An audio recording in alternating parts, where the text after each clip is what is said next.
আসসালামু আলাইকুম, আমি মাহিনুল ইসলাম। আমার আজকের টপিক দেওয়া হচ্ছিল মাইটোকন্ড্রিয়া। মাইটোকন্ড্রিয়া হচ্ছে একটা ঝিল্লিযুক্ত সাইটোপ্লাজমিক অঙ্গাণু। এটাকে কিন্তু আমরা সবাই জানি যে কোষের শক্তিস্তর বা শক্তিঘর বলা হয়। কেন বলা হয়? কারণ হচ্ছে মাইটোকন্ড্রিয়া এটিপি তৈরি করে। আর এটিপি কি জিনিস? এটিপি হচ্ছে আমাদের প্রত্যেকটা কোষের যে শক্তি, মানে কোষের যে কার্যক্রম চালনা করার যে মানে মাধ্যম, শক্তি যেটা, ওইটা হচ্ছে এটিপি। তো এই মাইটোকন্ড্রিয়া হচ্ছে এটিপি তৈরির একটা মূল মানে শক্তিঘর বলা যায়। এরপর হচ্ছে কোষে মাইটোকন্ড্রিয়া কি পরিমাণ থাকতে পারে, সংখ্যা নিয়ে আমাদের একটা প্রশ্ন আসতেই পারে। তো মাইটোকন্ড্রিয়ার সংখ্যা একটা কোষে কতটুকু মাইটোকন্ড্রিয়া থাকবে সেটা নির্ভর করে ওই কোষটা কতটুকু অ্যাক্টিভ কিংবা ওই কোষটা কি পরিমাণ কাজ করে। একটা কোষে কিন্তু একটা মাইটোকন্ড্রিয়া থাকতে পারে। এরপর হচ্ছে আকার আকৃতি যদি আমরা বলি তাহলে হচ্ছে এটা বৃত্তাকার হতে পারে, দণ্ডাকার হতে পারে, তারপর হচ্ছে গোলাকার হতে পারে, তালকার হতে পারে, কুণ্ডলীয় হতে পারে। এবার আমরা দেখবো একটা স্ট্যান্ডার্ড মাইটোকন্ড্রিয়ার চিত্র কেমন হয়।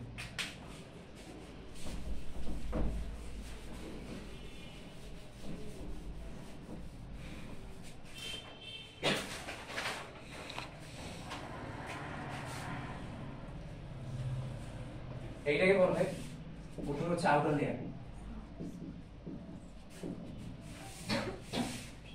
এই আউটার লেয়ার কি দিয়ে তৈরি? আউটার লেয়ার হচ্ছে লিপোপ্রোটিন দিয়ে তৈরি। লিপোপ্রোটিন বলতে আমরা কি বুঝি? লিপিড এবং প্রোটিন দিয়ে। লিপিড এবং প্রোটিন, কিন্তু এখানে একটা বিশেষ কাহিনী আছে। ওইটা হচ্ছে যে এখানে প্রোটিনের পরিমাণ কম থাকে, লিপিডের পরিমাণ বেশি থাকে। এখানে হচ্ছে এই যে আউটার লেয়ার যেটা আছে বা বহিঃস্থ আবরণ যেটা আছে, ওইটা হচ্ছে আবরণটা বিরালা থাকে, অর্থাৎ ছোট যে মলিকিউলস গুলো আছে, আয়ন, তারপর হচ্ছে প্রোটিন বা অন্যান্য পদার্থ, সেগুলো এই আউটার লেয়ার দিয়ে ভিতরে প্রবেশ করে। এই আউটার লেয়ার আরেকটা বৈশিষ্ট্য হচ্ছে যে এখানে পোরিন নামক একটা প্রোটিন থাকে, সেই প্রোটিনটা ছিদ্রযুক্ত। এই জন্য ওখানে এই ছিদ্রের ভিতর দিয়ে ছোট ছোট পদার্থগুলো প্রবেশ করে। এরপরে কি আছে?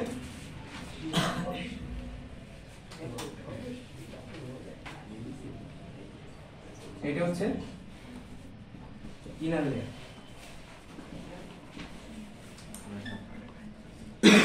এটা হচ্ছে অভ্যন্তরীণ যে আবরণ যেটা আছে, মূল খেলাটা কিন্তু এখানে।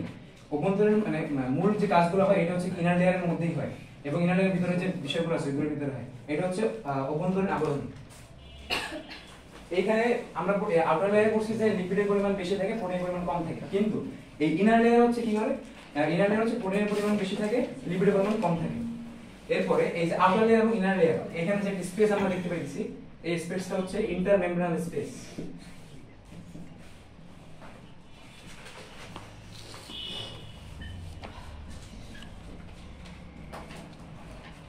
এটা হচ্ছে ইন্টারমেমব্রেনাল স্পেস, মানে এই দুটোর যে গ্যাপ যেটা আমরা দেখতে পাচ্ছি, গ্যাপটা হচ্ছে ইন্টারমেমব্রেনাল স্পেস।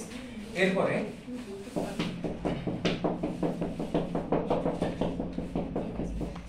এইখানে একটা তরল পদার্থ থাকে, ওইটাকে বলা হয় ম্যাট্রিক্স, বিশেষ তরল। মাইটোকন্ড্রিয়ার ভিতরে যে তরল, ঘন একটা তরল পদার্থ থাকে, ওটাকে বলা হয় ম্যাট্রিক্স। এটা হচ্ছে ঘন একটা তরল অংশ। এই ম্যাট্রিক্সে কি কি থাকে? ম্যাট্রিক্সে হচ্ছে বিভিন্ন এনজাইম, তারপর হচ্ছে ডিএনএ থাকে, যে বৃত্তাকার ডিএনএ, তারপর হচ্ছে রাইবোজোম, এগুলো থাকে।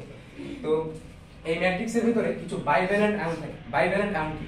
বাইভ্যালেন্ট আয়ন হচ্ছে দ্বিযোজী যে আয়নগুলো আছে, যেমন আপনার হচ্ছে এই যে ক্যালসিয়াম 2+, তারপর হচ্ছে ম্যাগনেসিয়াম 2+, এইগুলো। এই আয়নগুলো কি করে? এই ম্যাট্রিক্সে থাকা যে এনজাইমগুলো আছে, এই আয়নগুলো হচ্ছে এনজাইমগুলোকে অ্যাক্টিভেট করে, অর্থাৎ এই যে এই আয়নগুলো হচ্ছে অ্যাক্টিভেটর হিসেবে কাজ করে।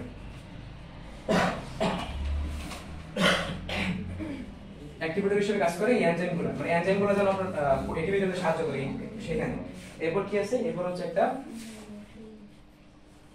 বৃত্তাকার ডিএনএ।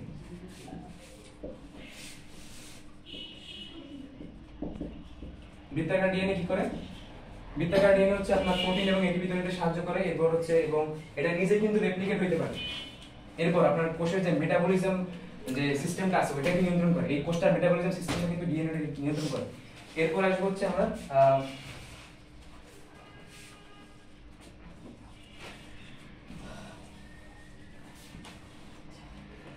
এইগুলো হচ্ছে কি?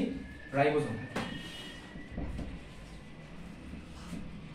এই রাইবোজোমটা কি প্রোটিন? 70S। এখন একটা প্রশ্ন আসতেই পারে যে কেন আমি এখানে 70S লিখলাম, 80S কেন লিখলাম না? কেন এই 70S লিখলাম? কারণ আমরা এই মাইটোকন্ড্রিয়া, আমরা জানি যে প্রাকৃতিক যে কোষগুলো আছে ওইগুলোর কিন্তু রাইবোজোম 70S প্রকৃতির হয়, আর সুগঠিত যে কোষগুলো আছে ওগুলো হচ্ছে 80S প্রকৃতির হয়। এই জন্য এই রাইবোজোম মানে এই মাইটোকন্ড্রিয়াটা আদি কোষের মধ্যে থেকে, মানে প্রাচীনকালে আদি কোষের মধ্যে থেকে হচ্ছে এরা মাইটোকন্ড্রিয়াটা আসছে, এই জন্য এটাকে 70S লিখছে।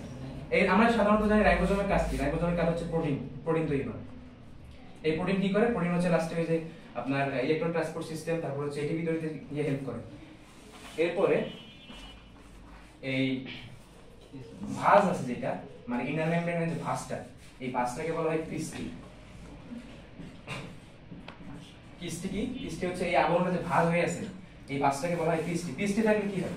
আমরা একটা জিনিস জানি যে এরকম কুণ্ডলী বাঁধানো থাকলে মানে পদার্থের পরিমাণ কিন্তু বেশি থাকে, আর যদি আপনি সোজা একটা রশি দেন তাহলে কিন্তু এখানে পরিমাণ কিন্তু কম থাকে।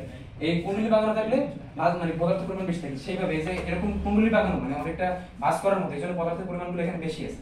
এই জন্য এই পদার্থের পরিমাণ বেশি মানে কি এটিপিও বেশি তৈরি করতে পারবে, এই জন্য হচ্ছে ক্রিস্টি। ক্রিস্টির গায়ে আপনার এই যে বিন্দুযুক্ত গোলাকার বস্তু আমরা পড়ছিলাম বইয়ের ভিতরে, গোলাকার বস্তু থাকে যেগুলোকে বলা হয় অক্সিজোম, এগুলোকে বলা হয় অক্সিজোম। এই অক্সিজোম কি? এই অক্সিজোমে মূলত আমরা হচ্ছে শুনি না যে এটিপি সিনথেসাইজ যে এনজাইমের কাজটা আছে, এই অক্সিজোমে কিন্তু বই আপনারা বই একটা লাইন পাবেন যে এই সম্ভবত অক্সিজোমই এটিপি সিনথেসাইজ, এর একটা লাইন পাবেন, এই হচ্ছে এটিপি সিনথেসাইজ হচ্ছে এই অক্সিজোম। এখন আমরা মানে অঙ্গাণুগুলো সবকিছু মানে ফাংশনটা দেখলাম, এখন প্রশ্ন হচ্ছে যে এটিপি কিভাবে তৈরি হয়, এটা একটা প্রশ্ন থাকে না। এখন আমরা জানি যে আপনার কোষের ভিতরে এটা কিন্তু ঘন তরল অংশ H2O, H2O কিন্তু থাকে এখানে, H2O থেকে আমরা একটা এখানে আয়ন পাই H+, এই H+ টাকে আমরা কি বলতে পারি? প্রোটন বলতে পারি। সবখানে কিন্তু আপনি পানি পাবেন না, পানি থাকে কিন্তু তরল অংশ যেহেতু পানি তো অবশ্যই থাকবে, এইখানেও পানি থাকতে পারে, এখানেও পানি থাকতে পারে। তো এখানে এই যে ইটা আছে, এখানে আমরা ওই যে ইলেকট্রন ইটিসি যেটা বলে, মানে ধরেন এখানে ইটিসি ইলেকট্রন ট্রান্সপোর্ট চেইন, এখানে ইটিসি আছে, আর এখানে হচ্ছে আপনার এই যে পানি তো প্রত্যেক সবগুলোই থাকে, তো এখানে আমরা ধরলাম যে এখানে অনেকগুলা প্রোটন আছে বা H+ আয়ন, পানি যেহেতু থাকে এখানেও পানি আছে, তার মানে এখানে H+ আয়ন থাকে। কিন্তু এখানে একটা বিষয় আছে, H+ আয়নটা ভিতরে মানে ম্যাট্রিক্সে বেশি থাকে, এই আপনার ইনার মেমব্রেন স্পেস যেটা আছে এই স্পেসে কম থাকে। তো এই ভিতরে কম বাইরে বেশি। তো আরেকটা বিষয় হচ্ছে যে ওই আমরা শ্বসনের ধাপগুলোর মধ্যে পাইতাম না যে NADH2 FADH2 এগুলো পাইতাম, এই যে NADH তারপর হচ্ছে FADH2, এগুলোর কাজ হচ্ছে মূলত শক্তি বহন করা এবং ইলেকট্রন বহন করা, শক্তি ইলেকট্রন। তো এই শক্তি ও ইলেকট্রন এই যে NADH FADH2 আমরা যে পড়তাম শ্বসনের ধাপগুলোয়, শক্তি এবং ইলেকট্রন এর কি করে? ওই শক্তি এবং ইলেকট্রন এই যে আমি বলছি যে ইনার ভিতরে এই ইটিসি আছে মানে ইলেকট্রন ট্রান্সপোর্ট চেইন, এই ইলেকট্রন ট্রান্সপোর্ট চেইনে দেয় ওই যে NADH এবং FADH2 এই যে শক্তি ইলেকট্রন বহন করে ইলেকট্রন এই ইটিসি তে দেয়, ইটিসি তে দিলে কি হয়? তখন একটা শক্তি উৎপন্ন হয়। সেই শক্তিগুলো করে কি? এই যে আপনার H+ মানে আয়নগুলো আছে, হাইড্রোজেন H+ আয়নগুলো, এই আয়নগুলোকে এই ম্যাট্রিক্সের ভিতর থেকে বাইরে এখানে আপনার এই যে ইন্টারমেমব্রেন স্পেস এখানে বেশি মানে এখানে পাঠিয়ে দেয়, ট্রান্সফার করে বের করে দেয় এখান থেকে। তো এখানে বের করে দিলে কি হলো? এখানে অনেকগুলো H+ হলো, অনেকগুলো H+ হলো, হওয়ার পর এখানে জমাট হয়ে গেল না, এখানে কম এখানে বেশি। তো এখন এই যে বেশিগুলো আছে এইগুলো আবার ভিতরে ঢুকতে চাই, কিন্তু একবার যেহেতু বের করছে আবার আমি ভিতরে ঢুকাবো, এখানে তো একটা বিষয় থাকে। আমি যারা একবার ঘর থেকে বের করে দিচ্ছি তারা আবার সহজে ঢুকে যাবে, কথা হইলো।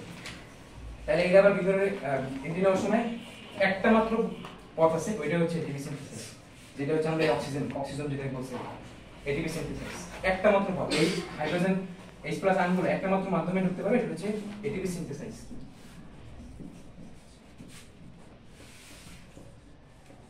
এই এটিপি সিনথেসাইজের মধ্যে দিয়ে H+ আয়নগুলো ভিতরে ঢুকবে। যখন ঢুকবে তখন আমরা যদি আপনার এই এটিপি সিনথেসাইজটাকে একটা যন্ত্র তুলনা করি, তাহলে যখন এই H+ গুলো এখানে ঢুকবে তখন এই এটিপি সিনথেসাইজ ঘোরার ঘোরার সময় কি হয়? আমরা একটা পরিচিত বিক্রিয়া জানি, এই যে এডিপি, এই যে এটিপি, এটাকে আমরা কি বিক্রিয়া বলি? ফসফোরাইলেশন বিক্রিয়া।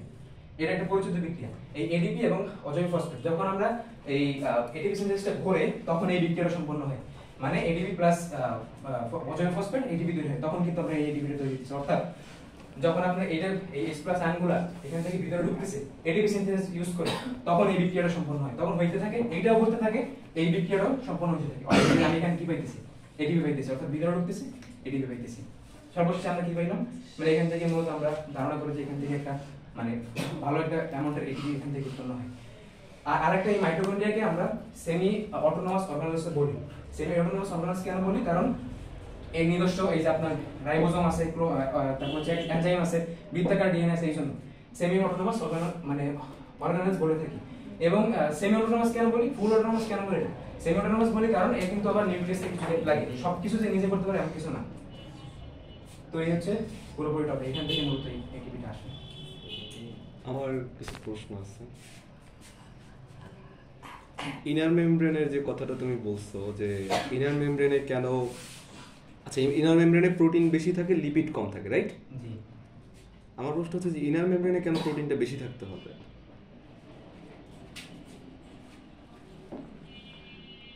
প্রোটিনটা বেশি থাকতে হবে কেমন স্যার?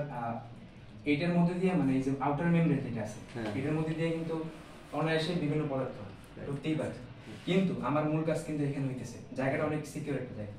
এই জায়গার ভিতরে আমি যাকে তাকে অ্যান্টিমেন্ট দিতে পারি না, এই জন্য এই আবরণটা ভালো হওয়া লাগবে, আর ভালো হইতে হইলে তখন আমার প্রোটিনটা বেশি হওয়া লাগবে। এটার সাথে কোনো রকম কোনো এনজাইমের কোনো সম্পর্ক আছে কিনা? আই মিন এনজাইম তৈরিতে পরবর্তীতে অংশগ্রহণ করতে পারে এমন কোনো সম্পর্ক আছে কিনা? কোনটা? Inner layer? Inner layer protein. আচ্ছা আমি বুঝতে পারছি তোমার। আমার আরেকটা প্রশ্ন আছে, রাইবোজোমের প্রোটিন কিভাবে এটিপিতে ভূমিকা রাখে, এটিপি তৈরিতে ভূমিকা রাখে?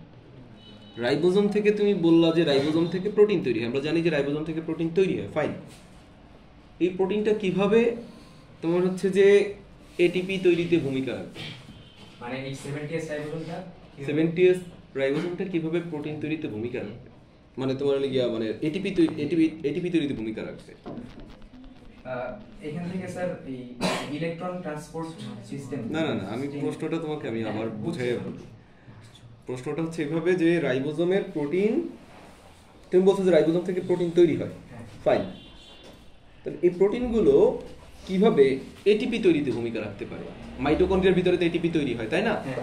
এটা কিভাবে ভূমিকা রাখতে পারে? মানে প্রোটিনটা কিভাবে এটিপি তৈরিতে ভূমিকা রাখতে পারে? রাইট।